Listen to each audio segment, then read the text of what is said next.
ഈ പ്രധാനമന്ത്രി നരേന്ദ്രമോദി ലോക്സഭാ തെരഞ്ഞെടുപ്പ് വിജ്ഞാപനം വരുന്നതിന് മുമ്പ് തൻ്റെ ഓഫീസിലെ സ്റ്റാഫിനോടൊക്കെ പറഞ്ഞു, നമുക്ക് കാര്യങ്ങളൊക്കെ ഒരുപാട് ചെയ്യാനുണ്ട്. അദ്ദേഹം വിട പറഞ്ഞ് പോവല്ല, നമുക്ക് ഇത് കഴിഞ്ഞിട്ട് വീണ്ടും ഞാൻ ഇങ്ങോട്ട് വരും, നമുക്ക് കുറേ കാര്യങ്ങൾ ചെയ്യാനുണ്ട്, ഫയലുകളൊക്കെ നോക്കി വെക്കണം, അടുത്ത പദ്ധതികളൊക്കെ റെഡിയാക്കണം എന്നൊക്കെ പറഞ്ഞിട്ടാണ് അദ്ദേഹം തെരഞ്ഞെടുപ്പ് പ്രചാരണത്തിനായി പോകുന്നത്. എനിക്ക് തോന്നുന്നു സാധാരണഗതിയിൽ അങ്ങനെ ഒരു പ്രധാനമന്ത്രി ഈ സർക്കാർ തുടരും എന്ന ആത്മവിശ്വാസത്തോടു കൂടി തൻ്റെ ടീമിനെ അങ്ങനെ എനർജറ്റിക്കായിട്ട് നിർത്തിപ്പോകുന്ന ഒരു രീതിയില്ല.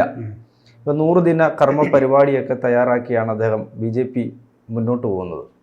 അപ്പോൾ പക്ഷേ കോൺഗ്രസ്സിന് ഇല്ലാത്തത് അത്തരത്തിലുള്ള ഒരു ഐഡിയ ബേസ് ചെയ്തിട്ടുള്ള കാലത്തിനനുസരിച്ചുള്ള ഒരു മാറ്റം BJPയും കോൺഗ്രസ്സിനെയും തമ്മിൽ വ്യത്യാസപ്പെടുത്തുന്നതല്ലേ? ചിലരൊക്കെ പറഞ്ഞു കേട്ടിട്ടുണ്ട്, ചില മന്ത്രിമാരുടെ പല പ്രസ്താവനകളും വായിച്ചിട്ടുണ്ട്. കാരണം മോദി മന്ത്രിസഭയിൽ അംഗമാകുക എന്ന് പറയുന്നത് ഒരു വിനോദയാത്ര പോകുന്നത് പോലെ സുഖകരമായ ഒരു വസ്തുതയല്ല. ഏത് സമയത്താണ് അദ്ദേഹം വിളിക്കുക എന്നറിയില്ല, എന്താണ് ചോദിക്കുക എന്നറിയില്ല, അല്ലെങ്കിൽ നടന്നു പോയിക്കൊണ്ടിരിക്കുന്നൊരു പദ്ധതി എവിടം വരെയായി, ഇത്ര സമയത്തിനുള്ളിൽ അതിൻ്റെ റിപ്പോർട്ട് സബ്മിറ്റ് ചെയ്യണം എന്നൊക്കെ പറയുന്ന ഒഫീഷ്യൽ അല്ലാത്ത കോളുകളും കൂടി പ്രതീക്ഷിച്ചിട്ടാണ് ഇരിക്കുന്നത്. അത്ര ടൈറ്റായിട്ടുള്ള ഒരു പ്രവർത്തന രീതിയാണ് മന്ത്രിമാർക്കുൾപ്പെടെ അദ്ദേഹം നൽകുന്നത്, വീതിച്ച് നൽകിയിട്ടുള്ളത്. അപ്പോൾ സാധാരണഗതിയിൽ ഇന്ത്യക്ക് ഇതുവരെ പരിചിതമല്ലാത്ത ഒരു വഴിയിൽ കൂടിയാണ് പ്രധാനമന്ത്രി നരേന്ദ്രമോദി നടക്കുന്നത്. അപ്പോൾ അതുകൊണ്ട് തന്നെ കഴിഞ്ഞ പാർലമെൻറ്റിൻ്റെ അവസാന സമ്മേളനത്തിൽ അദ്ദേഹം ഊന്നി പറഞ്ഞൊരു കാര്യമുണ്ട്, മറ്റൊരു പ്രധാനമന്ത്രി കാട്ടാത്ത ചങ്കൂറ്റമായിരുന്നു. അപ്പോൾ അടുത്ത വർഷം 370 സീറ്റും 400 നേടി ഞങ്ങൾ അധികാരത്തിൽ വരുമെന്നും ത്രിവർണ്ണ പതാക ചെങ്കോട്ടയിൽ ഉയർത്തുന്നത് ഞാനായിരിക്കുമെന്നും തൻ്റെ ഇടത്തോടെ ഉറച്ച ആത്മവിശ്വാസത്തോടെ പറയാൻ ധൈര്യം കാട്ടിയ ഒരു പ്രധാനമന്ത്രിയാണ്. അപ്പോൾ നമുക്ക് വ്യക്തിപരമായിട്ടൊന്നും ഈ അത്തരം കാര്യങ്ങൾ എടുത്തിട്ട് കാര്യമില്ല. പക്ഷേ ഈ ഒരു കേസിൽ അദ്ദേഹം മുന്നിൽ നിന്ന് നയിക്കുന്ന ആ ഒരു ചടുലത, വിമാനത്താവളത്തിലോട്ട് വന്നിട്ട് വിമാനത്തിലോട്ട് കയറുന്ന രീതിയൊക്കെ ഓടിച്ചാടി കയറുകയാണ്. പിന്നെ ഇത്രയും യാത്ര ചെയ്യുകയാണ്. ഈ പൊതു തെരഞ്ഞെടുപ്പിനോടനുബന്ധിച്ചിട്ട് ഈ പ്രായത്തിലുള്ളൊരു മനുഷ്യൻ, ഇദ്ദേഹത്തിൻ്റെ കീഴേ ബാക്കി എല്ലാവരും വരുന്നുള്ളൂ. അത്രമേൽ റാലികളും അഭിമുഖങ്ങളും കൊടുത്തിരുന്നു. അപ്പോൾ ഈ 2 ദിവസത്തെ ധ്യാനത്തിന് ശേഷം പോലും അടുത്ത മീറ്റിങ്ങുകൾ തുടരെ 7 മീറ്റിങ്ങുകളാണ് അദ്ദേഹത്തിന് വരുന്നത്. വളരെ ആഴത്തിലുള്ള ചർച്ചകൾ ആ മീറ്റിങ്ങുകൾ നടക്കുകയാണ്. ഇതിന് അദ്ദേഹത്തിന് ഉറപ്പുണ്ടായിരുന്നു, മൂന്നാമതും അദ്ദേഹം തന്നെ ഭരണത്തിലെത്തും. അതുകൊണ്ട് അദ്ദേഹം ഈ 100 ദിന കർമ്മ പരിപാടിക്ക് അന്ന് തന്നെ വട്ടം കൂട്ടിയത്. എന്നിട്ട് അദ്ദേഹം മന്ത്രിമാരെയും കേന്ദ്രമന്ത്രിമാരെയും ഉയർന്ന ഉദ്യോഗസ്ഥരെയും വിളിച്ചിട്ട് അതിൻ്റെ ചുമതല ഏൽപ്പിക്കുകയും ചെയ്തു. മുഴുവൻ ചുമതലയും ക്യാബിനറ്റ് സെക്രട്ടറിക്കും കൊടുത്തിരുന്നു. അപ്പോൾ നമുക്ക് മനസ്സിലാകുന്നത് ഈ തെരഞ്ഞെടുപ്പ് പ്രക്രിയ ഒരു സൈഡിൽ കൂടെ നടക്കും, അതിൻ്റെ ഫലം എന്താണെന്ന് ഇദ്ദേഹത്തിന് ഉറപ്പുണ്ട്. പക്ഷേ ആ ഫലം വന്നതിന് ശേഷം തീരുമാനിക്കാം, ജയിച്ചിട്ട് പോരെ ബാക്കിയുള്ള കാര്യങ്ങൾ എന്ന് ചിന്തിക്കാൻ നിന്നില്ല അദ്ദേഹം. ഒരു ദിവസം പോലും പാഴാക്കുന്നില്ല എന്നുള്ളതാണ്. അതാണ് ഞാൻ നേരത്തെ പറഞ്ഞത്, ഇന്ത്യക്ക് പരിചിതമല്ലാത്ത വഴികളിൽ കൂടി ഇദ്ദേഹം നടക്കുന്നു എന്ന് പറഞ്ഞത്. ആ 1 മണിക്കൂറും ഒരു ദിവസവും പോലും ഇദ്ദേഹം പാഴാക്കുന്നില്ല. നമ്മെപ്പോലുള്ളതാണ് പാഴാക്കുന്നത്, പ്രതിപക്ഷ നിലയിലുള്ളതാണ് പാഴാക്കുന്നത്. ഈ രാഷ്ട്ര സേവനത്തിൻ്റെ പാത ഇത്തരത്തിലുള്ളതാണെന്ന് അതാണ് ഞാൻ എപ്പോഴും പറയുന്നത്. ആ ഒരു വ്യത്യസ്തതയാണ് മോദിയെ മറ്റുള്ളവരിൽ നിന്ന് അകറ്റി നിർത്തുന്നത്, മാറ്റി നിർത്തുന്നത്. ഈ കോൺഗ്രസ്സിൽ ഇത്തരം ചിന്തകളൊക്കെ വരേണ്ടതല്ലേ? ഉറപ്പായും വരേണ്ടതല്ലേ? ഉറപ്പായും, അല്ലെങ്കിൽ കണ്ടെങ്കിലും പഠിക്കണ്ടേ? ഇപ്പം എന്താണ് പറയുന്നത്, ഇതിന് ശേഷമേ നമ്മൾ തീരുമാനിക്കുകയുള്ളൂ ഒരു കാര്യം. അത് ഇപ്പോൾ ഇനി ഒരു പുതിയ സർക്കാർ നമ്മൾ ജസ്റ്റ് ഒന്ന് ഒരു വാദത്തിന് വേണ്ടി അംഗീകരിച്ചു കൊടുത്തിട്ട് ഇന്ത്യ മുന്നണി ഭരണത്തിലേക്ക് വരുന്നത് വിചാരിക്കുക. വന്നിട്ട് വേണ്ടേ അവർക്ക് ചിന്തിക്കാൻ ഞങ്ങൾ എന്തൊക്കെ ചെയ്യണം, എന്ത് പ്രകടന പത്രിക പോലും നടപ്പാക്കാനുള്ളതാണെന്ന് കാട്ടിയ ആദ്യത്തെ സർക്കാരാണ് 2014 സർക്കാർ. പിന്നെയുള്ള സർക്കാരുകളും അത് പിന്തുടരുകയായിരുന്നു. അപ്പോൾ പ്രകടന പത്രിക പറയാനുള്ളതാണെന്നും പ്രവർത്തിക്കാനുള്ളത് മറ്റു ചില കാര്യങ്ങളാണെന്നും വിശ്വസിച്ച് പോകുന്ന ഒരു പ്രതിപക്ഷ സമൂഹമാണ് നമുക്കിടയിലുള്ളത്. അവരാണ് ഇനി ഭരണത്തിൽ വരുന്നത് വാദത്തിൽ അംഗീകരിക്കുക. അങ്ങനെ അംഗീകരിച്ചാൽ പോലും വന്നതിന് ശേഷം മാത്രമായിരിക്കും, അതായത് 100-150 ദിവസം വെറുതെ പോകും, ഒന്നുമില്ലാതെ പോകും, ഒരു കാര്യപരിപാടി ഇല്ലാതെ പോകും. അപ്പോൾ അത് കൊച്ചു നോക്കുമ്പോൾ ഇതിന് വളരെ കൃത്യമായി തന്നെ അദ്ദേഹം ഇതിന് അത് രൂപരേഖ കൊടുത്തിട്ടുണ്ട്. അതിൽ GST, നികുതി ഘടന, വ്യക്തി നിയമം, നമ്മുടെ ഒരു രാജ്യം ഒരു തെരഞ്ഞെടുപ്പ്, ഇങ്ങനെ രാജ്യം നേരത്തെ BJP ഉയർത്തിക്കാട്ടിയിരുന്ന പല വിഷയങ്ങളെയും വളരെ ഗൗരവമായ ആഴത്തിലുള്ള ചർച്ചകൾ പല തലങ്ങളിൽ വേണം എന്നുള്ളതാണ്. അപ്പോൾ അതിന് വേണ്ടുന്ന മുന്നൊരുക്കങ്ങൾ നടത്താനാണ് ഈ പറഞ്ഞിരിക്കുന്നത്. ഈ 100 ദിന കർമ്മ പരിപാടിയിൽ പ്രയോറിറ്റി വൈസ് അദ്ദേഹം കാര്യങ്ങൾ തീരുമാനിച്ചും കൊടുത്തിരുന്നു കൃത്യമായി. അപ്പോൾ മന്ത്രിസഭ സത്യപ്രതിജ്ഞ ചെയ്ത് ഒരിക്കലും 9-ാം തീയതി കൊണ്ടാണ് ഇപ്പോൾ പറഞ്ഞു കേൾക്കുന്നത്. അങ്ങനെയെങ്കിൽ ആ 9-ാം തീയതി പറഞ്ഞു കേൾക്കുന്നതോടെ തന്നെ ഒരിക്കലും റെസ്റ്റ് ഇല്ല. പുതിയ മന്ത്രിമാർ വരുന്നു, ബാക്കിയുള്ളവർ സർക്കാർ നിലവിലുള്ള സർക്കാർ തുടരുകയാണ്, റൺ ചെയ്ത് പോവുകയാണ്. സർക്കാരിന് മന്ത്രിമാർക്കുള്ള ആൾക്കാർക്ക് മാത്രമാണ് വാർത്ത. ഇനി ആ ഓരോ വിഭാഗങ്ങൾ തിരിച്ചു കൊടുക്കുക എന്നുള്ളതാണ്. അതൊക്കെ ഇദ്ദേഹം കണ്ടിട്ടുണ്ടാവും. അതിപ്പോൾ നമ്മൾ പറയേണ്ട കാര്യമല്ലത്. അപ്പോൾ അത് പ്രത്യേക സമിതികളിൽ അതൊക്കെ തന്നെയും ചർച്ച ചെയ്യപ്പെട്ടിട്ടുണ്ടാകണം, ഉറപ്പായും ചർച്ച ചെയ്യപ്പെട്ടിട്ടുണ്ടാവും. അത് ഇനിയല്ല അവർ BJPയുടെ സ്വഭാവം വെച്ച് നോക്കുമ്പോൾ എങ്ങനെയൊന്നും ആയിരിക്കില്ല. അവർ നേരത്തെ തന്നെ ചിന്തിച്ചുറപ്പിച്ചിട്ടുണ്ടാവും. പിന്നെ ജയിക്കുന്ന ആൾക്കാരിൽ X or Y അവിടെയാണത് വരുന്നത്. ഇല്ലെങ്കിൽ ഇപ്പോൾ ഒരാളെ മന്ത്രിസഭയിൽ എടുക്കണമെന്നുണ്ടെങ്കിൽ ഇപ്പോൾ ജയിച്ചില്ലെങ്കിൽ കൂടി എടുക്കാമല്ലോ, അതും അവർ നേരത്തെ തീരുമാനിച്ചിട്ടുണ്ടാവും. ഇൻ കേസ് ഇത് ഇങ്ങനെ സംഭവിക്കുകയാണ് എങ്കിൽ അതെന്ത് ചെയ്യണം, വളരെ കൃത്യമായിട്ടുള്ള പ്ലാനിങ് ആണ് വരുന്നത്. അതിനിടയിലാണ് വാസ്തവത്തിൽ ചില ഫലങ്ങളെങ്കിലും ഇന്ത്യ മുന്നണിക്ക് അനുകൂലമായി പറഞ്ഞു കേൾക്കുന്നുണ്ട്. അതങ്ങനെ ആയിക്കോട്ടെ, അത് സ്വാഭാവികമാണ്. ഇന്നലത്തെ ഒരു സർവേയിൽ പറയുന്നുണ്ട് ഇന്ത്യ സഖ്യം അധികാരത്തിൽ വരും എന്ന്, വേറിട്ട ശബ്ദം കേൾപ്പിക്കുന്നുണ്ട്. അപ്പോൾ അത് ചിലപ്പോൾ അതും ഒരു തന്ത്രമാണ് വാസ്തവത്തിൽ. എല്ലാ ഫലങ്ങളും BJP അനുകൂലം എന്ന് പറയുമ്പോൾ അനുകൂലമല്ലാത്ത ഒരു ഫലം പറയുമ്പോൾ അത് ശ്രദ്ധിക്കപ്പെടും. അപ്പോൾ അതൊരു തന്ത്രമായി കൂടായില്ല. ഇനി ശരിയാണെങ്കിൽ ആകട്ടെ. പക്ഷെ ഇതിനകത്തൊരു വിഷയം എന്ന് പറയുന്നത്, പക്ഷേ ഇന്നലത്തെ അതും നമുക്ക് പ്രതിപക്ഷ ആ ഒരു ഫലങ്ങൾ സൂചനകൾ പോലും പ്രതിപക്ഷ നില പോലും കാര്യമായിട്ട് എടുത്തിട്ടില്ല. കാരണം അങ്ങനെ കാര്യമായിട്ട് എടുത്തിട്ടുണ്ടായിരുന്നുവെങ്കിൽ ഇന്നലത്തെ പ്രതിപക്ഷ ഇന്ത്യ സഖ്യത്തിൻ്റെ യോഗത്തിൽ അവർ ഈ തിരഞ്ഞെടുപ്പ് ഫലസൂചനകളെ ശരിയായാൽ അതിനെ എങ്ങനെ നേരിടണം, പ്രതിരോധിക്കണം എന്ന ചർച്ച നടന്നിരുന്നു എന്നുള്ളതാണ്. അതിൻ്റെ ചില സൂചനകൾ പുറത്തു വരുന്നുണ്ട്. അപ്പോൾ അതായത് നമ്മളിപ്പോൾ തെരഞ്ഞെടുപ്പ് കമ്മീഷൻ്റെ നിഷ്പക്ഷതയെ ചോദ്യം ചെയ്യുക, അല്ലെങ്കിൽ നമ്മുടെ EVM മെഷീൻസ്. അപ്പോൾ എത്ര മേലാണ് പറഞ്ഞത്, ഇത് മെഷീനിൽ ഒരു കബളിപ്പിലും നടക്കില്ല എന്ന് 1000 വട്ടം പറഞ്ഞു. സുപ്രീം കോടതിയിൽ കൊണ്ടുവന്ന് അവർ എടുത്തു കളഞ്ഞു.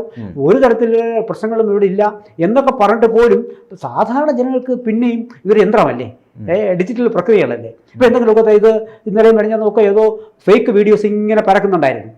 അത് വാസ്തവത്തിൽ പല ഒരു ദേശീയ മാധ്യമങ്ങൾ ഫാക്ട് ചെക്ക് ചെയ്ത് തള്ളിയതാണ്. അതിനെ വീണ്ടും ഇന്നലെയും വീഡിയോ എനിക്ക് ഇന്നലത്തെ 2-3 ഗ്രൂപ്പുകളിൽ കൂടെ അതിങ്ങനെ വരികയാണ്. അപ്പോൾ രാജ്യമൊട്ടാകെ അതിങ്ങനെ പ്രചരിപ്പിച്ചുകൊണ്ടേയിരിക്കുകയാണ്. പൊതുജനങ്ങളുടെ ഇടയിൽ വീണ്ടും ഇദ്ദേഹം കയറുന്നത് ഒരു വളഞ്ഞ വഴിയിൽ കൂടിയാണ് എന്ന് ധരിപ്പിക്കാൻ അതൊന്നും ഉത്തരവാദിത്തപ്പെട്ട ഒരു നേതാക്കളിൽ നിന്നും ഉണ്ടായിക്കൂടാത്ത കാര്യങ്ങളാണ്. നമ്മൾ വൺസ് നമ്മുടെ രാജ്യത്ത് നിയമ സംവിധാനം കൃത്യമായി നടപ്പാകുന്ന രാജ്യമാണ്. സുപ്രീം കോടതി ഒരു കാര്യത്തിൽ തീർപ്പ് കൽപ്പിച്ച് പോകുന്നു, പലപ്പോഴും അത് കോടതികളെത്തുന്നു, ഒടുവിൽ സുപ്രീം കോടതി തീർപ്പ് കൽപ്പിക്കുന്നു. അതിനെ അംഗീകരിക്കാൻ നമുക്ക് വഴിയില്ലാത്തതെന്തേ? അതാണ്. ഇനി മറ്റൊരു കാര്യം, ഇന്നലെ ജയിലിലേക്ക് പോകും മുമ്പ് കേജ്രിവാൾ മറ്റൊരു ദേശീയ മാധ്യമത്തിന് കൊടുത്ത ഇൻ്റർവ്യൂവിൽ അദ്ദേഹം പറയുകയുണ്ടായി, എന്താണ് 4-ാം തീയതി 2-ാം തീയതി അദ്ദേഹം ഇന്ന് ജയിലിലേക്ക് പോവാണ്.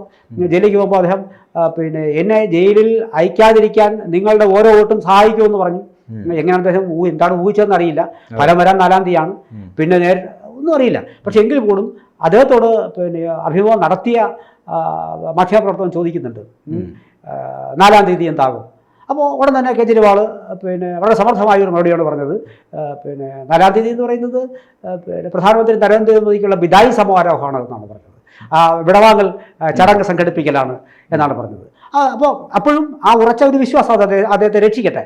പക്ഷേ ഇതൊക്കെ പറയുമ്പോഴും ഈ തോൽവി എങ്ങനെ സ്വീകരിക്കണമെന്നും എന്ത് പറഞ്ഞ് പ്രതിരോധിക്കണമെന്നും ഒക്കെ പ്രതിപക്ഷം ചിന്തിച്ചുകൊണ്ടിരിക്കുന്ന സാഹചര്യത്തിൽ മറുവിഭാഗം എന്ന് പറയുന്നത് ഇത്തരത്തിലാണ് മുന്നേറുന്നത്. ഇവിടെയാണ് നമ്മൾ ആൾക്കാർ ഇന്നല്ലെങ്കിൽ നാളെ ഇത് തിരിച്ചറിയും.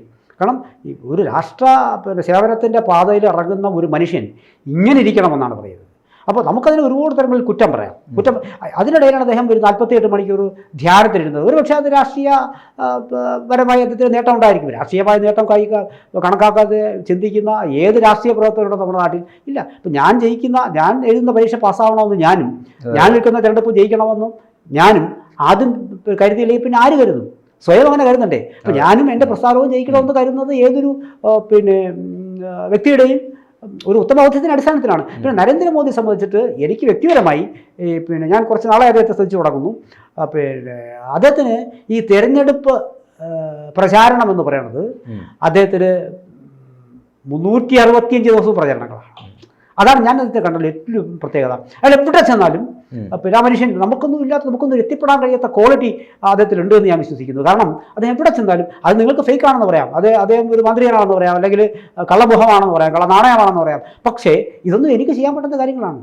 നമ്മൾ നോക്കുമ്പോൾ അദ്ദേഹത്തിൻ്റെ 365 ദിവസങ്ങളും തൻ്റെ പാർട്ടിക്കും തൻ്റെ രാജ്യത്തിനും താൻ നിൽക്കുന്ന മേഖലയ്ക്കും നാട്ടിലെ എല്ലാ ജനങ്ങൾക്കും ഗുണകരമായ കാര്യങ്ങൾക്ക് വേണ്ടിയുള്ള വിദേശത്ത് ചെല്ലുന്നു.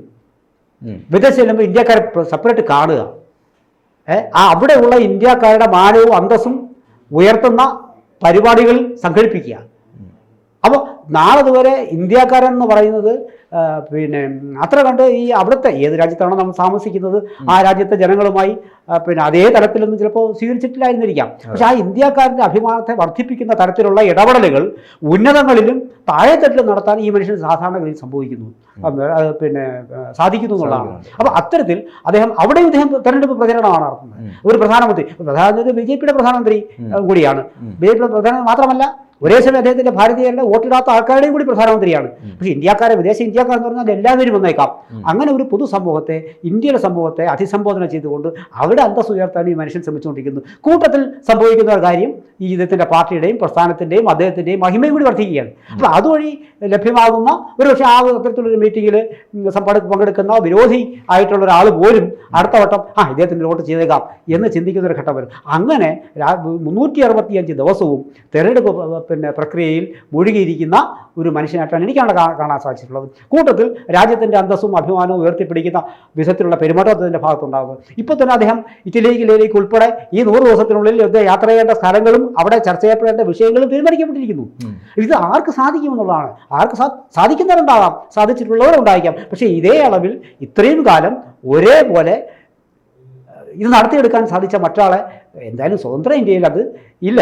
അപ്പോൾ ആ ഒരു മാറ്റമാണ് വാസ്തവത്തിൽ ഇദ്ദേഹത്തെ മറ്റുള്ള വ്യക്തികളിൽ നിന്നും വ്യത്യസ്തമാക്കുന്നത്. ഇതോടൊപ്പം തന്നെ മറ്റൊരു കാര്യം കൂടി പറയട്ടെ, BJPയുടെ IT സെല്ലും വളരെ മോശമൊന്നുമല്ല. നമുക്ക് പറയുമ്പോൾ എല്ലാം പറയണമല്ലോ. നമ്മളിപ്പോൾ ഈ ഒരു കാലഘട്ടത്തിൽ ഈ ഡിജിറ്റൽ മാധ്യമങ്ങളിൽ കൂടി ഇങ്ങനെ സോഷ്യൽ മീഡിയ വഴി പരസ്പരമുള്ള പോരടികൾ തുറന്നുകൊണ്ടേയിരിക്കുകയാണ്. അപ്പോൾ ഇതിനെ എങ്ങനെ പ്രതിരോധിക്കണമെന്ന് BJPക്കാരും ആലോചിക്കുന്നുണ്ട്. ഇതിനെ ഈ പ്രതിപക്ഷ നിരയിൽ നിന്ന് വരാവുന്ന ആരോപണ ശരങ്ങളെ എങ്ങനെ ഏതളവിൽ ഈ 2 ദിവസത്തിനുള്ളിൽ പ്രതിരോധിക്കണമെന്ന് അവരും ചിന്തിച്ചിട്ടുണ്ടാവും. ചുരുക്കത്തിൽ പറഞ്ഞാൽ ഈ ഒരു 2 ദിവസം കുറച്ച് ഒരു 10 നമ്മൾ ഈ പെട്ടിയിലായതിനു ശേഷം ഈ 7 ഘട്ട വോട്ടെടുപ്പ് നടന്നതിന് ശേഷം രാജ്യത്തെ ഏറ്റവും നീണ്ട തെരഞ്ഞെടുപ്പ് പ്രക്രിയ രണ്ടാമത്തേതാണ്. ആദ്യത്തെ സ്വതന്ത്ര ഇന്ത്യയിലെ ആദ്യ തെരഞ്ഞെടുപ്പിന് ശേഷമുള്ള ഏറ്റവും നീണ്ട പ്രക്രിയ നടക്കുന്നത് രണ്ടാമതാണ്. അപ്പോൾ ഇതിൽ ഏറെക്കാലം നമുക്ക് കാത്തിരിക്കേണ്ടി വരുന്നു. ചിലർക്ക് കുറച്ച് ദിവസങ്ങൾ മാത്രമായിരുന്നു. അപ്പോൾ അതിനുശേഷം വീണ്ടും രാജ്യം ഉണർന്നിരിക്കുകയാണ്. പുതിയ വീണ്ടും വന്നിരിക്കുന്നു. നമ്മുടെ തെരഞ്ഞെടുപ്പ് എന്ന് പറയുന്നത് നമ്മുടെ കാർഷിക രാജ്യമായ ഇന്ത്യയിൽ ഉത്സവങ്ങളുടെ നാടാണ്. ഉത്സവങ്ങളുടെ ഉത്സവമാണ് നമ്മുടെ തെരഞ്ഞെടുപ്പ്. ആ തെരഞ്ഞെടുപ്പിനിടയിൽ വീണ്ടും ആ തെരഞ്ഞെടുപ്പിൻ്റെ ആകാംക്ഷകൾ ഉയർന്നിരിക്കുകയാണ്. ഈ 2 ദിവസത്തിനുള്ളിൽ ഉടനെ അറിയാം ഫലം. ഇനി വലിയ മണിക്കൂറുകളില്ല. ഈ വാദപ്രതിവാദങ്ങളും പ്രതിരോധവും ഒക്കെ ഈ 2 ദിവസത്തിൽ ഏതളവിൽ ഉണ്ടാകുമെന്ന് നമുക്ക് കാണാം.